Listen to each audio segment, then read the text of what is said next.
Welcome to one and all to Samvaad, Indo-Pacific and the World, the latest initiative from the Kalinga Institute of Indo-Pacific Studies, a monthly podcast that will present to you informed, precise, and incisive analysis and assessment of the most pertinent issues of the Indo-Pacific region. Every month, we are going to have experts from across the Indo-Pacific region and the wider world to discuss and debate and present their views. And also, the effort is also to present an Indian narrative on some of the most important issues affecting the Indo Pacific region. Today, to open and initiate and introduce Samvaad to all the audience and listeners, we are very pleased to have the founder and honorary chairperson of the Kalinga Institute of Indo-Pacific Studies, Professor Chintamani Mahapatra, who will today introduce you to the many aspects of Samvaad and what it envisions and what it aims to do in the coming days. I'm also pleased to have my colleague and Deputy Director of the Kalinga Institute of Indo-Pacific Studies, Dr. Shreya Upadhyay, with me. So welcome to Shreya and welcome to Professor Chintamani Mahapatra.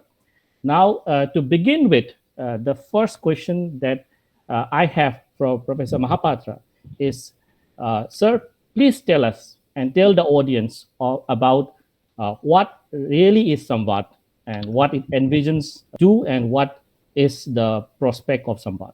The literal meaning of Samvad is dialogue or conversation. This is the age of information overload. On every issue, there's so much of information moving around in the internet, on television, in the newspapers. But what is important is not just information, but understanding. So, Samvad is, as you very correctly said in the introduction itself, it is going to be a monthly podcast of Kalinga Institute of Indo-Pacific Studies. Every month, we will come up with one particular issue on an important development that has taken place in the Indo-Pacific or in the world. And that is why we are going to begin this new initiative of Kalinga Institute of Indo-Pacific Studies, where the person who is going to be interviewed or going to be conversed with can be from any part of the globe. Thank you so much, Professor Mahapatra. I will take away one of the most important things that you mentioned in your answer, which is that Samvaad is not just about information, it is also about understanding. To taking forward from there, Shreya, can you please put across the next question? So, why do you think podcast on Indo-Pacific and world is relevant now? It is relevant because the present global order depends on what happens in the Indo-Pacific by and large. Of course, events taking place in every part of the world would have some ramification, but Indo-Pacific has emerged as such an important area, both in terms of its economic dynamism and the potential for conflict, and of course, large areas of cooperation that can lead to global prosperity. That is why we are issuing this podcast on Indo-Pacific and the world. The future of the global growth depends on what happens in the Indo-Pacific. The second largest economy in the world, the third largest economy in the world, the fifth largest economy in the world, they're all in the Indo-Pacific region. And the entire globe is now looking at the Indo-Pacific. As all of you know very well, the economic situation in the European Union is not very good. But even in the backdrop of global recession, economic activities in the Indo-Pacific region is pretty good. Secondly, we all know that a war is ravaging on in Europe, in Ukraine. That war, by and large, is confined to Europe. But if in future a conflict between the US and China escalates into a full-scale war, it may lead to the Third World War. So, given the importance of Indo-Pacific and the developments taking place in this part of the world, we thought that it would be important to have analysis, discussion, understanding on different developments in the Indo-Pacific and the events in different parts of the world which can have a bearing on the Indo-Pacific. Thank you so much, sir. Rightly put so. I think we are going through, and future of the world is going to be very, very interdependent. And you, as you rightly put across, what happens in some part of the world is definitely going to have a bearing effect on the Indo-Pacific and what transpires in Indo-Pacific. Uh, as they say, what happens in Las Vegas does not stay in Las Vegas. What happens in Indo-Pacific is certainly not going to stay in Indo-Pacific.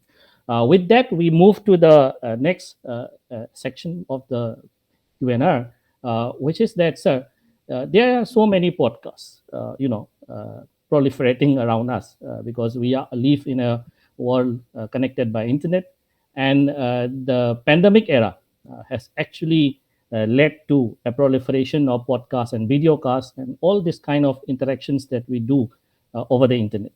So, what do you think would be the USP of this podcast, which will set it apart from other podcasts, in the domain right now?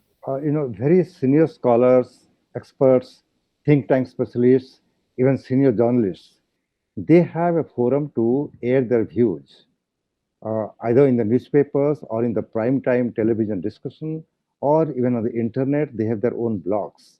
But vast majority of the academic youth who are there in different parts of the world and who are watching the developments in various regions of the world, but at the same time they have an opinion, but their opinions, their views, their understanding, their expectations are never reflected. So one of the important USP of this podcast is going to be giving a platform to budding scholars, emerging experts who have studied different subjects, whether it is political economy or strategic issues or political developments taking place in different parts of the world, and how they view all these developments will be an important segment and really the USP of this particular podcast of Samvaad. There is no doubt that even the expert opinion will also be viewed, and we'll interview even the experts. But the younger mind, how they look at it will be the real USP. Yes, sir. I think Samvad, as you know, when we were discussing, we also thought that it will be a dialogue. So it's going to be a dialogue which will have interdisciplinary elements, which will have elements from different areas, which will have elements of young scholars and seasoned experts coming together and sharing views. So I think that would be in a way, the best way that we want to present the podcast and how it is going to be. So, why do you think it is important to tell the Indian narrative on Indo-Pacific and the world now? In democratic countries, you cannot have a single narrative. But the Western powers, particularly the United States and some European countries, they set up the narratives on events taking place around the globe. The Western media is really dominating the internet. Now, the Chinese government is also having its own narrative spread out into nook and corner of the globe.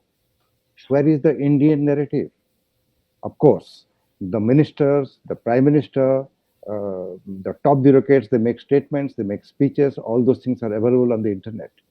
But in social media, the views of the common people who are affected by developments taking place around the world are rarely known. So it is important to have an Indian narrative. Let the globe know that in addition to the Western and the Chinese narrative, there is also an Indian narrative, Indian voice, Indian way of looking at the world. And I think in this podcast will ensure that how Indians, the Indian students, the Indian scholars, the Indian experts, they look at from the Indian perspective on various developments, whether in strategic matters or political development or even in political economic development are taking place. That is going to be part of this podcast. Now, I would rather emphasize that this podcast is not going to be for non-Indians. Even for Indians, it is going to be important because, as I said, the Western voices, the Western analysis, the Western facts, the Western information are so dominant that unless our experts make analysis of the facts and come up with their own understanding, then even Indians will be flooded with the Western ideas. So I think it is important that we have an Indian narrative in our podcast. Yes, sir. Thank you so much, sir, for spending this very brief but also very enlightening minutes with us in terms of presenting what Samvaad is to a wider audience and the listeners who are going to stay tuned in the coming days uh, to the many discussions and debates that we aim to hold through Samvaad, which, as you rightly pointed out through your answers, sir, is going to be a synergy of experience and youth. It is going to be a synergy of different views and viewpoints from all across the world while trying to present an Indian narrative. And that Indian narrative we always see is a narrative of region and a narrative of peace. Uh, and it's going to be a true dialogue beyond the binaries which have defined world politics as we know it. And it's at the end going to be a humble attempt from KIIPS to set a positive agenda of what the Indo Pacific future would look like and should look like. Uh, I think with this, we can uh, close the opening and introductory um, podcast that we present from the Kalinga Institute of Indo-Pacific Studies. But it is only the first in many, many podcasts to come. And as Sir rightly pointed out, we have set a part of presenting a broader view of positivity, peace, and hope in a very uncertain world. Thank you so much. I thank wholeheartedly Professor Chintamani Mahapatra, my colleague Dr. Shreya Upadhyay, and my younger colleagues who are the backbone of what this podcast is going to be, Mr. Upahar Datta and Ms. Anandita Mahapatra. Thank you so much to all the listeners and audience. And as we request you to stay tuned to Samvaad, and thank you so much for today. Jai Hind. Thank you so much.